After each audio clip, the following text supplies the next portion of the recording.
Salam Patriot di Suara Patriot bersama Chandra Tua. Di edisi ini kita akan membahas tentang karpet super merah untuk pekerja Tiongkok. Semoga keadilan dan kedaulatan kembali hadir di negeri Indonesia tercinta ini.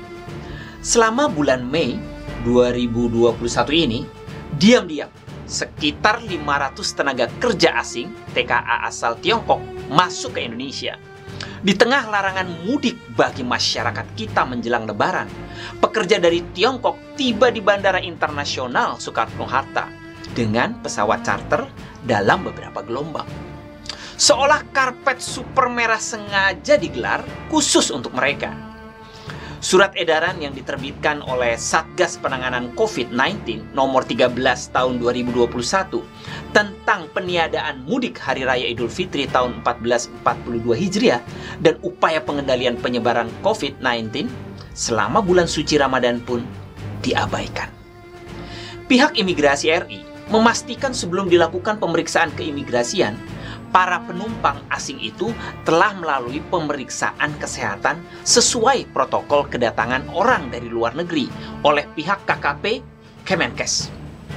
Secara keimigrasian dipastikan bisa dan dokumen keimigrasian para WNA asal Tiongkok itu sudah sesuai dengan peraturan Menteri Hukum dan HAM RI nomor 26 tahun 2020 tentang visa dan izin tinggal dalam masa adaptasi kebiasaan baru. Dirjen Imigrasi Kemenkumham menyatakan WNA Tiongkok yang tiba di Jakarta telah memenuhi syarat Surat Edaran nomor 8 2021 tentang protokol kesehatan perjalanan internasional pada masa pandemi, serta akan bekerja untuk proyek strategis nasional pemerintah Jokowi. Meski Dirjen Imigrasi menjamin WNA asal Tiongkok yang masuk ke Indonesia telah memenuhi syarat imigrasi dan aturan khusus selama pandemi, kenyataannya beberapa orang dari rombongan pekerja asal Tiongkok yang tiba di tanah air dinyatakan positif terpapar COVID-19. Sebelumnya, ekonom senior Faisal Basri mencatat selama Maret 2021, pekerja asing Tiongkok masuk sebanyak 2.513 orang lewat Bandara Samratulangi. Angka ini naik lebih 2 kali jika dibandingkan bulan sebelumnya yang sebanyak 1.027 orang. Sejumlah kalangan termasuk DPR RI menyayangkan kebijakan pemerintah yang mentolerir kedatangan TKA asal Tiongkok. Ketua DPR RI Puan Maharani pun menyoroti masuknya WNA di tengah situasi peniadaan mudik Hari Raya Idul Fitri. Belum lama ini, Puan meminta pemerintah menerapkan kebijakan pengendalian COVID-19 yang tidak menimbulkan kebingungan di masyarakat. Kekhawatiran itu sangat wajar, apalagi mereka berasal dari negara yang menjadi pusat penyebaran COVID-19 yang beresiko besar terhadap kesehatan masyarakat kita. Di tengah pandemi global COVID-19, tentu sangat riskan bagi negara kita untuk menerima pekerja asing dari Tiongkok. Apalagi sekarang, gelombang wabah kedua di seluruh dunia sedang melanda. Karena itu, perizinan TKA asing itu harus ditinjau ulang demi memenuhi rasa keadilan masyarakat Indonesia. Sebagai seorang patriot, saya juga ingin mendesak pemerintah untuk tidak mendatangkan TKA asal Tiongkok ke tanah air selama masa pandemi COVID ini. Selain beresiko terkait virus, kehadiran TKA telah mencederai rakyat Indonesia yang dalam masa pandemi ini diminta untuk tidak mudik dan tetap tinggal di rumah.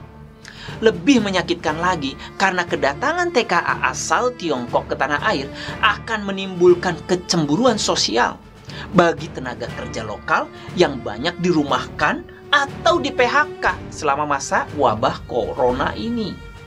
Hak rakyat untuk mendapatkan penghidupan yang layak saja susah pada masa sekarang karena banyak perusahaan yang merumahkan bahkan mem-PHK pekerjanya. Ini malah mendatangkan pekerja asal Tiongkok.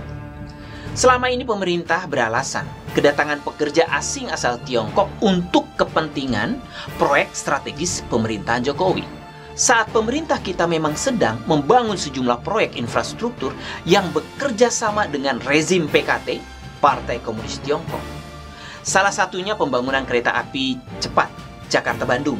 Selain itu juga untuk ditempatkan di perusahaan smelter nikel milik investor Tiongkok, yakni PT Virtue Dragon Nickel Industry dan PT Obsidian Stainless Steel di kawasan industri Konawe, Sulawesi Tenggara.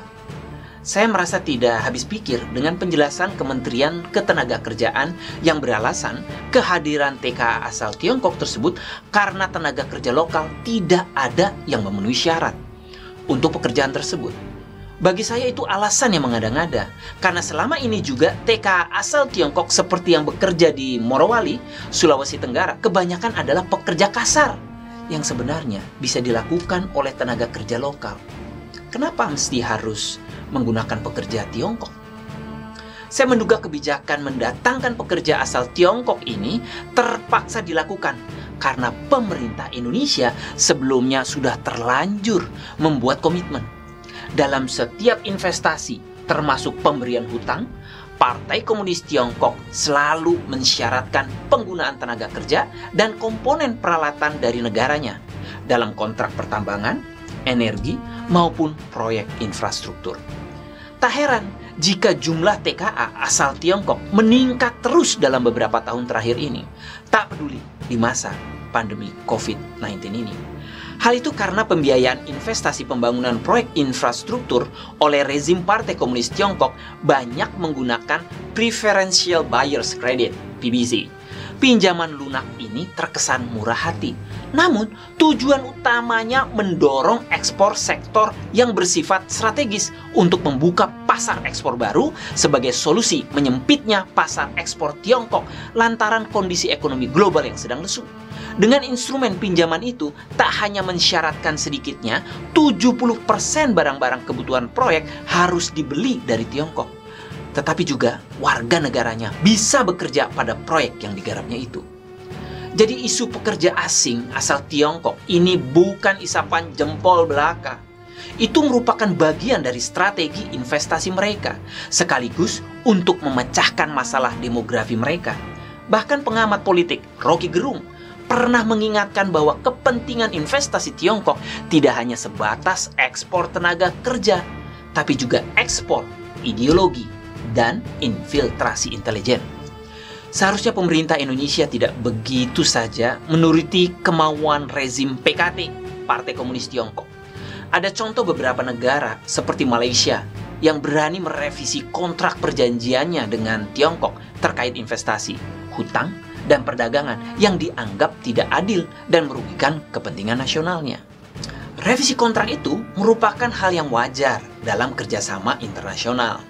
Saya menyayangkan sikap pemerintah Indonesia yang justru terkesan melayani kepentingan asing dengan mengeluarkan peraturan Presiden Perpres nomor 20 tahun 2018 tentang penggunaan tenaga kerja dan peraturan Menteri nomor 229 tahun 2019 tentang jabatan tertentu yang dapat diduduki oleh tenaga kerja asing, serta menyiapkan RUU Omnibus Law tentang cipta kerja yang cenderung menguntungkan investor asing.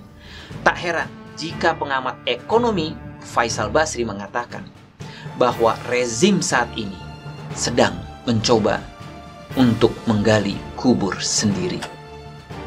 Semoga pemerintah lebih waspada bekerja sama dengan rezim PKT, Partai Komunis Tiongkok, dan tetap mengedepankan kepentingan rakyat, kepentingan nasional Indonesia saat ini maupun di masa mendatang.